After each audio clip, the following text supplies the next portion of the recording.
दोस्तों, कहते हैं ना कि कभी-कभी इंसान दौलत और शोहरत में इतना खो जाता है कि जो सबसे प्यारा रिश्ता होता है उसे भी भूल जाता है। आज की कहानी में भी कुछ ऐसा ही है।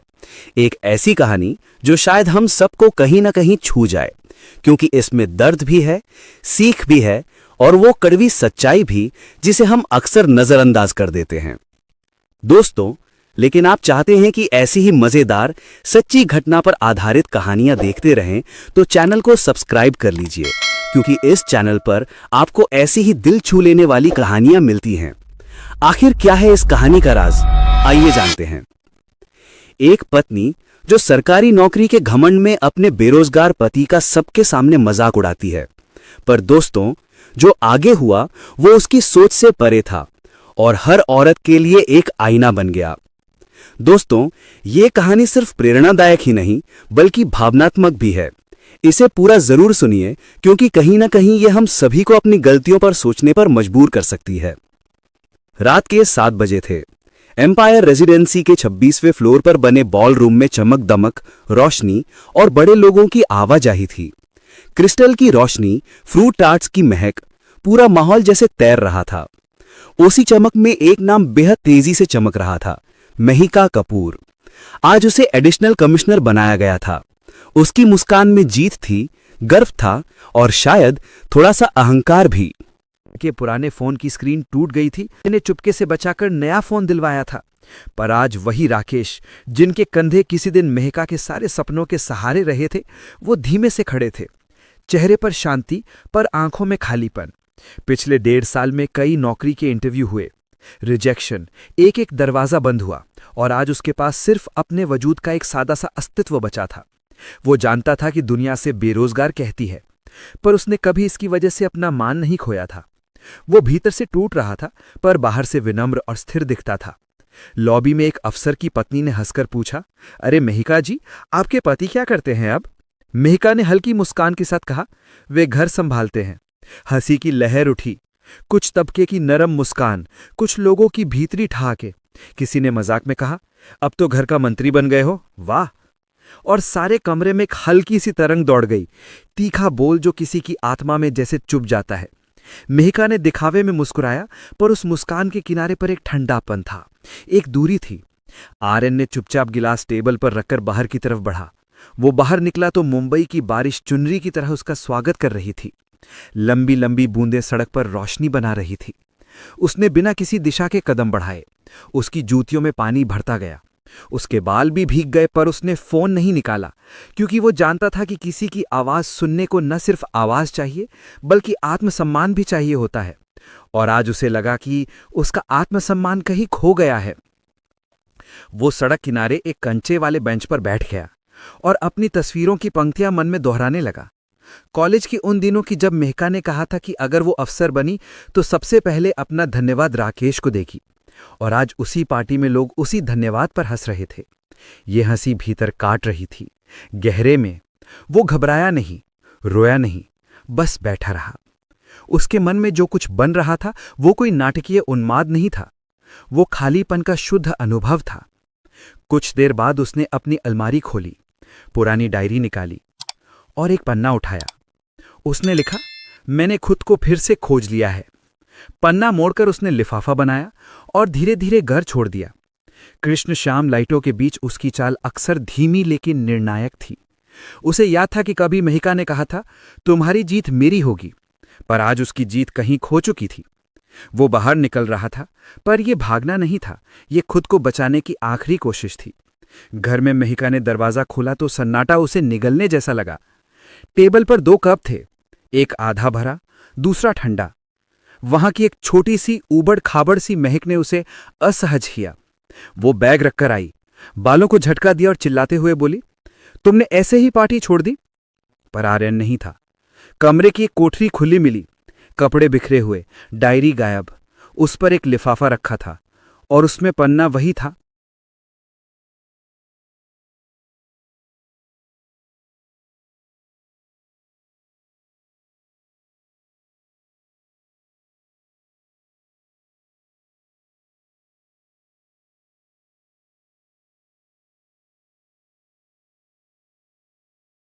उसने पढ़ते हुए कांपते हाथों से महसूस किया कि शब्द केवल किसी की उपस्थिति का आक्षेप नहीं करते, वे किसी को भीतर से काट भी सकते हैं।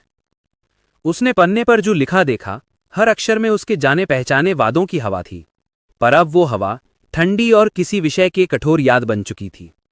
उस रात महिका सोफे पर बैठी रही, उसकी आंखें बार बार दरवाजे की तरफ देखती।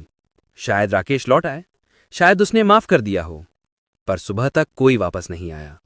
और उस सुबह वो जगह जो कभी उनका घर था, एक सुनसान एपिसोड की तरह दिखने लगी। महिका की आंखों में पहली बार सचमुच का अकेलापन उतर आया। वो सोचने लगी कि क्या उसने कोई बड़ा निर्णय हवा में फेंक दिया है? क्या पद और शोहरत के लिए उसके अंदर का कोई पौधा काट दिया गया था? राकेश की बस सुबह के पहले ही निकल चुकी थी। वो मुंबई से दूर निकल आया और एक छोटे शहर नासिक के किनारे उतर गया।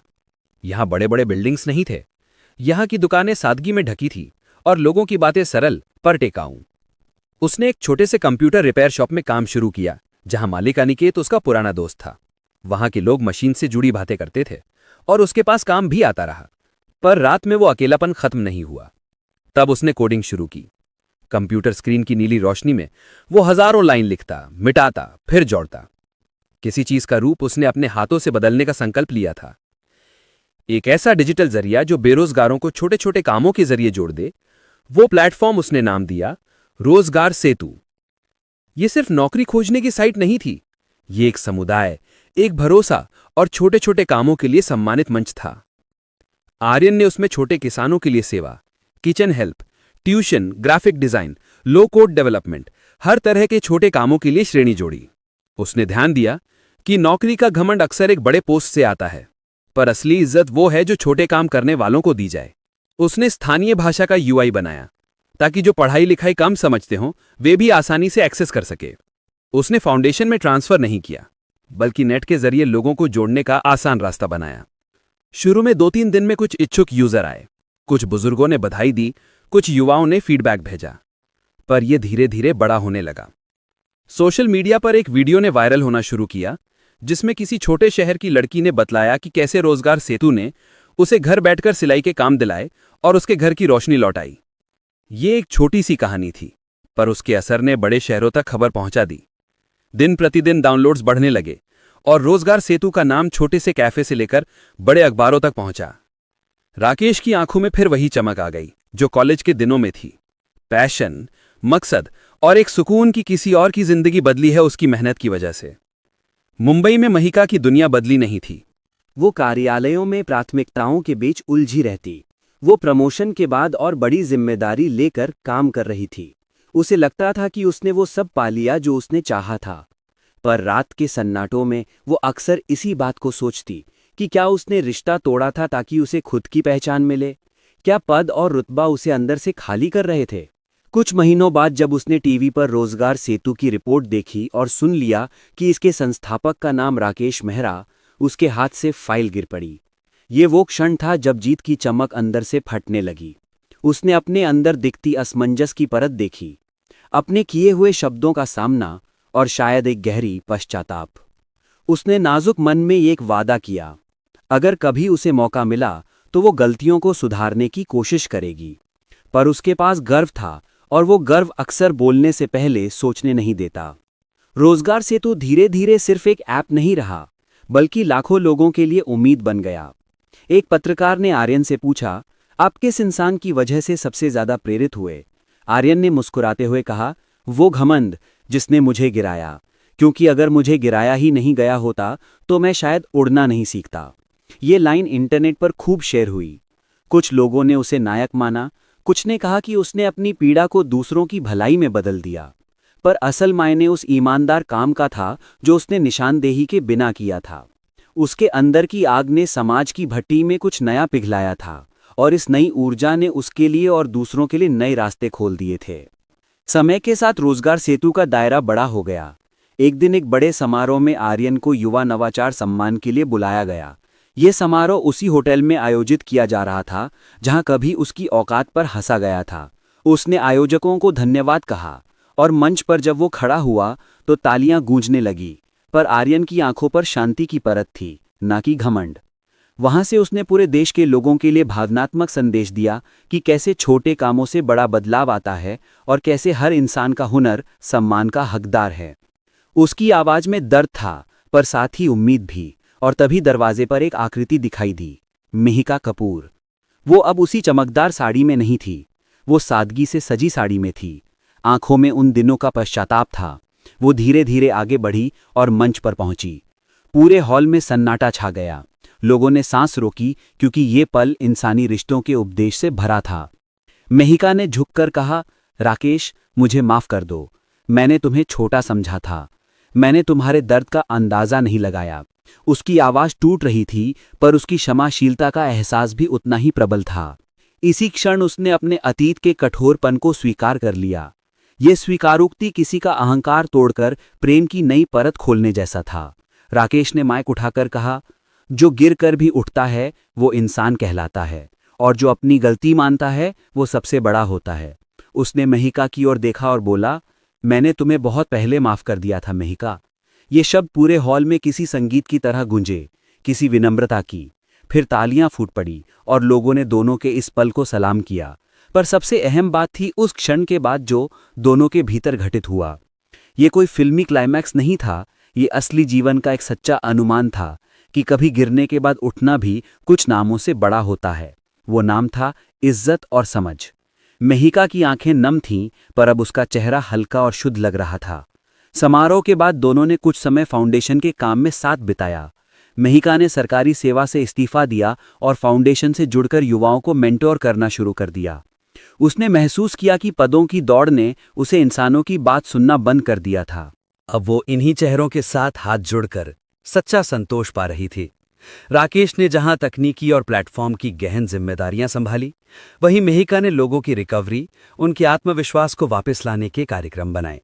दोनों ने मिलकर यह साबित किया कि रिश्ता सिर्फ दो लोगों के बीच का मामला नहीं, वो समाज की झिलमिलाहटों में भी अपनी परछाई छोड़ता है। कुछ सालों के भीतर रोजगार सेतु ने छोटे कस्बों से लेकर महानगरों तक अपने पैर पसार दिए।